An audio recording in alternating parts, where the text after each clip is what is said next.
The Sun-Kissed Shores event is coming up in Pokemon Go and it features a brand new Pokemon. And by the end of this video, you'll know everything the event has to offer and the best tips to help you make the most of it. So the event runs from August 25th at 10 AM until the 31st at 8 PM local time. But what exactly does this event have to offer? So the only bonus for this event is 2 times XP for winning raid battles, and also Dondozo will be making its Pokemon Go debut and it can be shiny. But how do you get it? Well, it unfortunately won't be available in the wild. In the wild, you will be able to encounter Psyduck, Shelder, Marill, Shuckle, Wingull, Tepig, Helioptile, all 4 forms of Oricorio in their respective regions, Bounsweet, Sandygast, Lechonk, and rarely Alolan Exeggutor. It will, however, be available in raids. In 1-star raids will be Slackoth wearing a visor, all 3 forms of Tatsugiri. In 3-star raids will be Alolan Raichu, Alolan Marowak, and the new Dondozo. In 5-star raids will be Necrozma, in Mega raids will be Mega Salamence, and in Max battles will be Max Chansey. And there will be field research tasks rewarding encounters with event-themed Pokemon. There will also be a free timed research rewarding 10,000 XP, 7,000 Stardust, and encounters with event-themed Pokemon. There will also be a couple of timed researches that you can purchase. Firstly, there is a $2 ticket available that will reward 4,000 XP, 3,000 Stardust, and a Pineapple Berry Bag avatar item. This ticket will also be available on the online web store for the same price, and you will get 3 bonus max revives with it. And the second paid timed research will cost $2 as well, and it will get you 3,000 Stardust, 2 premium battle passes, and encounters with Slackoth wearing a visor and the new Dondozo. Again, this ticket will be available on the web store as well, but you'll get 5 bonus Ultra Balls with it if you purchase it from there. But is this event even worth playing? Well, first we need to know how good the event Pokemon are and which are most worth focusing on. Firstly, it is well worth catching any Shelder you see because whilst not meta relevant, it is a Stardust boosted Pokemon that gives 1,000 Stardust per catch, which will be 1,500 with a Star Piece active, and even more if it's boosted by rainy weather. And as we don't know which event Pokemon will be featuring in field research until the event goes live, if it does happen to be Shelder, then it is a really good opportunity for Stardust. This is because you can encounter them from field research and run from them so they stay in your field research stack. Then when there is a 3 times catch Stardust community day, you can go through all of them in your stack and catch them with a Star Piece active. Do remember though that the field research stack only holds up to 100 Pokemon, and after that it will start removing old encounters and replacing them with new encounters, so make sure you keep an eye on that. So with Shelder giving 10 times the normal amount of Stardust per catch, this could be a good reason to play the event. Also, if you're looking to get a PvP Azumarill, Marill will be in the wild, so it will be easier to get a PvP IV spread with no IV floor, and Azumarill is ranked 21 in the Great League. Now for the next Pokemon I want to talk about, there is a little bit of a spoiler attached to it, so if you do want to avoid this spoiler, then skip to this timestamp now. So we do have the new Pokemon Legends ZA game coming up later on in the year, and one of the starters from that game is Tepig, meaning that Emboar will most likely get a Mega Evolution, and it could well have some relevance in Pokemon Go when it eventually comes to the game. This Mega Evolution has actually been leaked as well, and both Mega Victory Bell and Mega Dragonite that have been confirmed recently were part of this leak, so there is a good chance that it is true. Do also note though that it is just a leak and it could be incorrect and subject to change.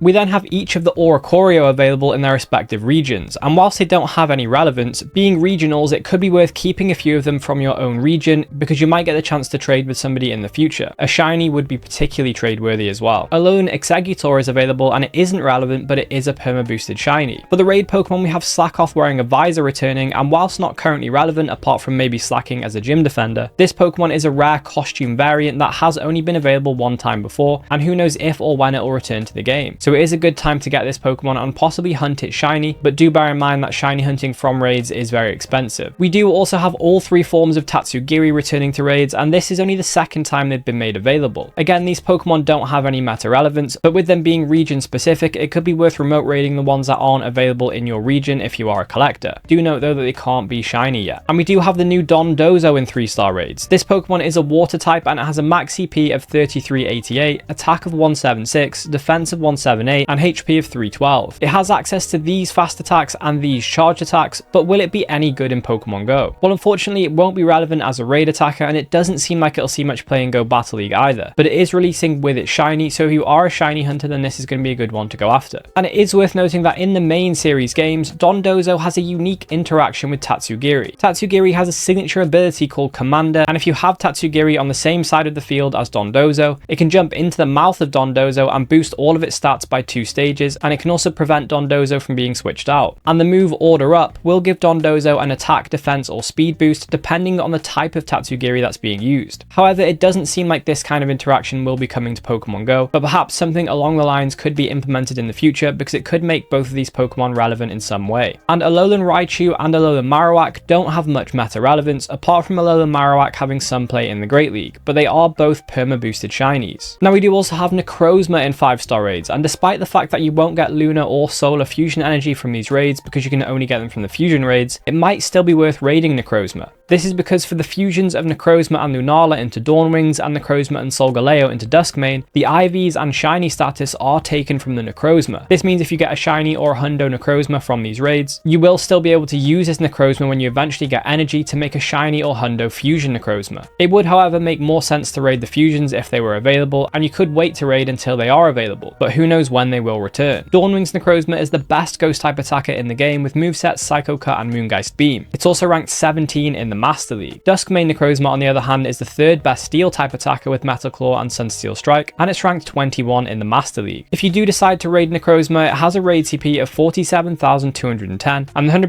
IVs are 2104 and 2630 boosted in windy weather. It's a pure psychic type, therefore weak to bug, ghost, and dark type attacks. The best counters are Dawnwings Necrozma, Mega Absol, Mega Tyranitar, Shadow Tyranitar, Mega Houndoom, Shadow Chandelier, Shadow Absol, Mega Gengar, Mega Rayquaza, and Mega Banette. And for budget counters which are generally easier to obtain and to power up, I would recommend Tyranitar, Hydreigon, Absol, Kingambit, Incineroar, and Chandelier. I would also recommend at least 2 trainers for this raid, but worth taking more if you don't have access to the best counters powered up. And Mega Salamence will also be available, and this Pokemon is well worth getting access to, with it being the 5th best Dragon type attacker with Dragon Tail and Draco Meteor. It's also the 3rd best Flying type attacker with Dragon Tail and Fly. However, if you do have access to Mega Rayquaza, then this Pokemon is less of a priority because Mega Rayquaza is pretty much a straight up upgrade. Salamence itself does have relevance in the Master League where it is ranked 77, and you might also want to raid this one to get candy for Shadow Salamence, which is the 6th best Dragon type attacker and the 4th best Flying type. If you do decide to raid Mega Salamence, it does have a raid TP of 50,285, and the 100% IVs for Salamence are 2142 and 2678 boosted in windy weather. It's a Dragon and Flying type, therefore weak to Rock, Dragon, Fairy, and it has a double weakness to Ice type attacks. The best counters are White Kyurem, Black Kyurem, Mega Rayquaza, Mega Gardevoir, Eternatus, Shadow Mamoswine, Mega Abomasnow, Shadow Aurorus, Shadow Weavile, and Baxcalibur. And for budget counters, I would recommend Galarian Darmanitan, Cetitan, Aurorus, Weavile, Avalugg, and Mamoswine. This raid can be soloed with the best counters at high levels, but I would recommend a second trainer if not. Do also remember to use Party Power to party up for both of these raids because it will make them a lot easier. Max Chansey is also well worth battling because Max Blissey is the best general tank and healer for max battles in the game, and it will be going forward for the foreseeable future. It wants 0.5 second fast attack pound to be at its best as a tank, and you don't really want to use Max Guard on this Pokemon because of its low defense. On the other hand though, it is the best Max Spirit user in the game because it has the highest HP stat. I would recommend having a couple of Max Blisseys powered up. So despite not being the best pool of wild spawns, there are some reasons here why you might want to play this event. Now for the free to play players, how would I advise going about this event? Well, firstly, do note the free timed research, which is going to get you some XP, Stardust, and event encounters. This will expire on the 31st at 8 PM, so make sure everything is completed and claimed by then. It's well worth going after Shalder in the wild because of the Stardust, and this event is a 6-day long event, so that's 6 passes over the 6 days that you can get for free. I would recommend spending 1 on Dondozo for the dex, possibly 1 on Visor Slackoth and 1 on Tatsugiri if you didn't get them last time, and it's worth doing 2 Mega Salamence if you haven't got access to Mega Rayquaza, and you could potentially raid Necrozma for high IVs or for the shiny, and if you are pushed for passes, I would probably wait for the fusion raids if you haven't got any fusion energy. I would also recommend playing Mega Gyarados raid day on the 31st where you get 5 free raid passes from spinning gyms. Even if you don't need Mega Gyarados, it's good to get some resources from these raids for free. And also make sure to do a field research task every day because you can get a free remote raid pass from Research Breakthrough. And make sure you have 2 or less remote raid passes in your inventory when you claim the breakthrough, because if you have 3 remote raid passes already, then you won't receive another. But for whichever Pokemon you decide to focus on during this event, how can you maximize candy for them? So I just just want to note that Lechonk has a spotlight hour on the 26th at 6 PM, and it features 2 times transfer candy, so this is a good opportunity to clear out your inventory of duplicates and get double candy from them. Also remember to use pineapple berries when catching Pokemon, and you can Mega Evolve a Pokemon that shares a type with the Pokemon you're catching to increase the amount of candy, Candy XL, and XP you get per catch. Now there are a few options for Mega Evolution for the most coverage. So the overall best for coverage, if you have access to it, I would recommend reverting Kyogre into its primal form. This will cover Psyduck, Shelder, Marill, Shuckle, Wingull, Helioptile, Pom-Pom or Oricorio if you're in the Americas, Tatsugiri, Alolan Raichu, and the new Dondozo. 6 of these are water types, so if you don't have access to Primal Kyogre, then you could just Mega Evolve any of these water types. Another option is to revert Groudon to cover Tepig, this Oricorio if you're in Europe, the Middle East, or Africa, Bounsweet, Sandygast, Alolan Exeggutor, and Alolan Marowak. And Mega Rayquaza will also cover quite a few Pokemon, including Wingull, all Oricorio, Alolan Exeggutor, Tatsugiri, Alolan Raichu, Necrozma, and Salamence. And picking whichever of these you have at the max Mega level will help you get more candy, XP, and chance for Candy XL. And trading can also get you some extra candy depending on the distance between the 2 locations where the Pokemon were caught. 10 kilometers or below will get you 1 candy and a 10% chance for Candy XL. Between 10 kilometers and 99.9 will get you 2 candy and a 25% chance for Candy XL. And if the distance is over 100 kilometers, you'll get 3 candy and a guaranteed Candy XL. Also worth noting that you do get an extra special trade per day this season because of the seasonal bonus, so a good chance to work on your Platinum Gentleman and Pilot medals. And when it comes to Stardust, catching Shelder is pretty much the best the event has to offer, and for XP there is 2 times XP for winning raid battles. So this is probably best utilized with a lucky egg during Necrozma raid hour, where there are a lot of raids going on at the same time, so you could get quite a few done within the time limit of your lucky egg. And with a lucky egg and the event bonus, you will get 40k XP per 5-star raid. You can also take advantage of this XP bonus during Mega Gyarados raid day taking place on the 31st between 2 PM and 5 PM local time, where Mega Gyarados will be appearing on every gym, resetting every half an hour. Mega raids do also give 10,000 XP per raid, and this one is soloable with the best counters at high levels, but definitely worth taking another trainer because it could be a bit of a tricky solo. The XP bonuses from the Sunkist Shore event might also stack with the 50% increased XP from raid battles that you get from the raid day ticket. But which adventure effect should you use during this event, if any? Well, you could use Origin Dialga's Roar of Time adventure effect to extend the timer of lucky eggs during raid day or raid hour. You could also use Crown Zacian's adventure effect to boost damage in raids and in max battles if you're struggling with any. And also to make Pokemon easier to catch, including legendaries from raids, you could use Black Kyurem's Free Shock adventure effect to stop the Pokemon moving during the encounter and increase their catch rate by 25%. Alternatively, you could use White Kyurem's Iceburn adventure effect to increase the catch rate by 50% and slow down the catch circle when small to land an excellent throw more easily. This adventure effect is particularly helpful if you're not planning on playing this event actively and you just want to use an auto catcher, because it will increase catch rate for those Pokemon caught from the auto catcher. And if you did enjoy this video, then I recommend checking out these videos on the screen next, and I'll catch you in the next one.